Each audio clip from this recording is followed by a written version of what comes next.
আগামী ২৫ ডিসেম্বর দেশে ফিরছেন বিএনপির ভারপ্রাপ্ত চেয়ারম্যান তারেক রহমান। তাকে সংবর্ধনা দিতে রাজধানী ৩০০ ফিট এলাকায় বিশাল মঞ্চ তৈরির কাজ শুরু করেছে দলটি।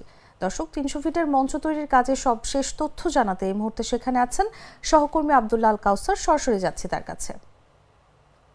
দীর্ঘ ১৭ বছরের নির্বাসিত জীবনের অবসান ঘটিয়ে আগামী ২৫ ডিসেম্বর বৃহস্পতিবার তিনি কিন্তু দেশে ফিরছেন। এই উপলক্ষে রাজধানীর ৩০০ ফিট এরিয়াতে কিন্তু মঞ্চ সাজানো হয়েছে, এখানে তাকে সংবর্ধনা দেওয়া হবে।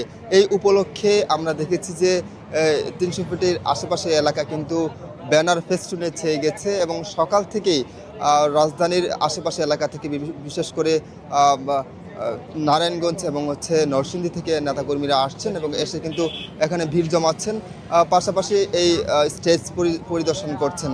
কিছুক্ষণ আগে রুহুল কবির রিজভী এসেছিলেন এবং এসে কিন্তু এই মঞ্চ পরিদর্শন করেছেন। এসে তিনি বলেছেন যে নিরাপত্তা ব্যবস্থা পর্যাপ্ত করা হবে এবং পাশাপাশি বলে রাখি যে তিনি বলছেন যে এই সমাগমকে কেন্দ্র করে প্রায় ৫০ লক্ষর অধিক লোক এখানে আসবেন এবং এখানে এসে কিন্তু তারা প্রিয় নেতাকে এক নজর দেখার জন্য কিন্তু তারা এখানে সমাগত হবে। এই ছিল রাজধানীর ৩০০ ফিট এরিয়া থেকে সর্বশেষ পরিস্থিতি।